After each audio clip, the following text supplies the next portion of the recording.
Let's talk about CAF, some of the recent decisions they've made. Once again, I think we're just going to quickly reel out some of those things so that we can highlight it and talk about it. Austin will read out some of those things for us. I mean, top of the pile is the Women's Nations Cup. I know. that was outrightly thrown out. A lot of talking points, but we'll just run through some of the decisions made at that CAF executive meeting and get Abiola Kazim to react to them.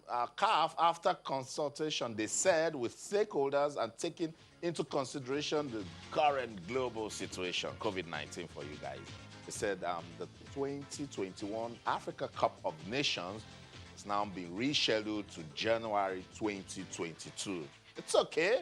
It's rescheduled. The Total Africa Nations Championship, that's the CHAN. The competition is for home-based players in the continent. That tournament was supposed to take place this year. It has now been postponed to January 2021. Viola, brace up for the next one. I'll just jump straight up to this. The CAF Champions League and the Confederation Cup will resume in September with a Final Four format. And according to CAF, semi-final matches will be played in a single match, not the two-legged that we used to see. The venue for the Final Four for the CAF Champions League is yet to be decided. The venue for the CAF Confederation Cup will be Morocco. Yeah, it's decided already. Makes you start asking questions that if you can say that Morocco was for the CAF Confederation Cup, are we putting a little bit of political undertone? And then this one, they canceled the 2020 edition of the Women's Africa Cup of Nations and say that they want to introduce the Women's CAF Champions League. I think that bit is, where you've got to wonder the thinking that underpins this sort of decision. In my opinion, I'd rather have the African Women's Cup of Nations than even CHAN. I'll prioritize ahead of CHAN. This is a competition that has built a lot of momentum. I mean, obviously, the flagship is AFCON. And then you have to talk about the club competition because a lot of these clubs are storied clubs across the whole continent. But you've got to say that, as far as I'm concerned, the Women's Nations Cup is far more important, in my opinion, than even CHAN. And if you can find some space for CHAN in your calendar, I don't think that we should cancel the Women's Nations Cup. And, when you now throw in the Women's Champions League as mitigation, it makes you wonder, okay, yes, we have the female league going on in 33 countries in Africa. But the reality of the matter is that if we say these leagues are all professional, we're just being politically correct. Most of these leagues are struggling, even internally. I mean, talking about the Nigerian female football league itself.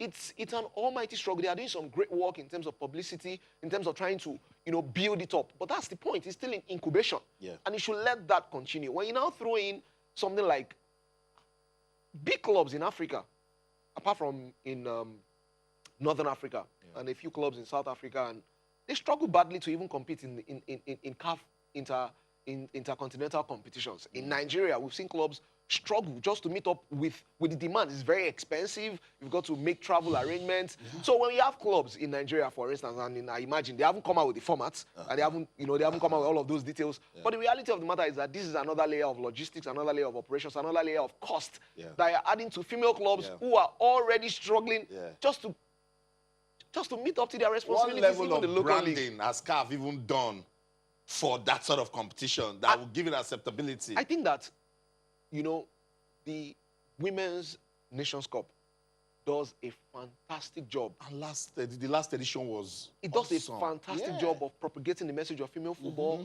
of showcasing female football. We've seen, people like Asisa Toshuala. It's always a good springboard for the World Cup. They went to the World Cup in France and showed it. And even the connection of fans all across Africa when the women are playing, particularly when you get to the knockout stages, is typically very high. So you suspend that or you cancel that. Let's use your exact word. You cancel that and you are introducing a women's champ. We don't know how it works. We don't know the format. You don't know the format because if you knew, at least you would have told us. Thank you. And Yemi Abiola, the big players in Africa than in Europe.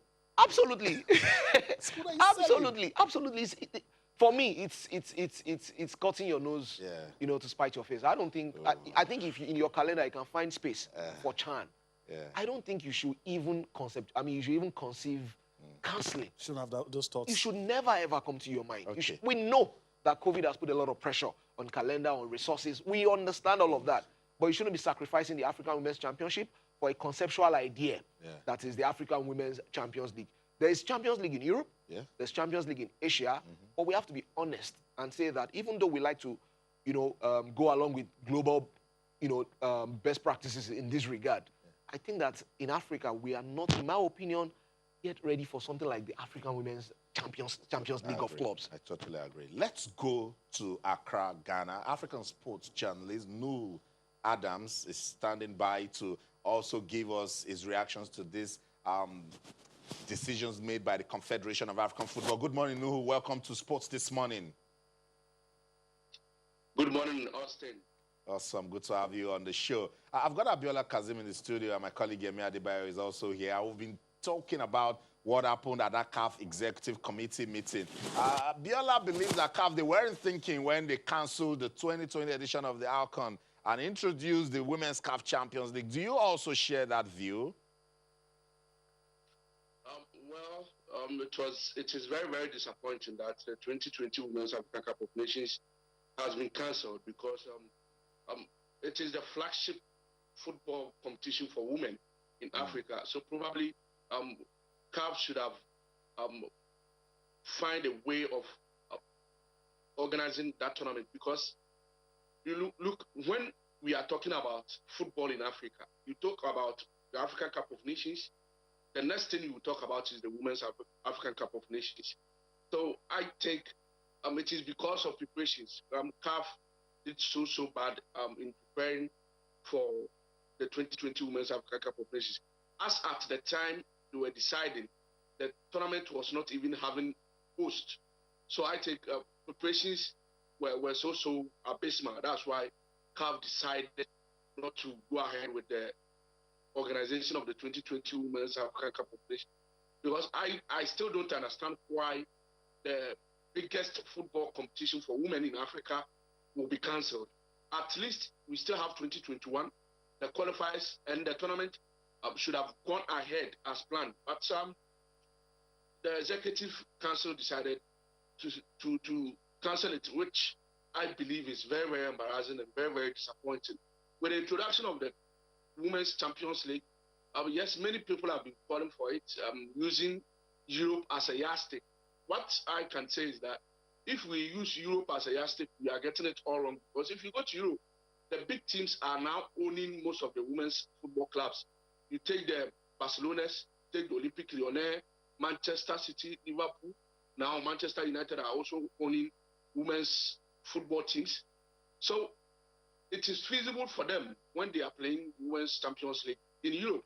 If you come to Africa, the likes of El Ali, Esperance Sporting teams, Wydad, Orlando Paris, Kaizer Chiefs, Enyimba, Enugu Rangers are the clubs that are supposed to be having women's teams, and they are not having.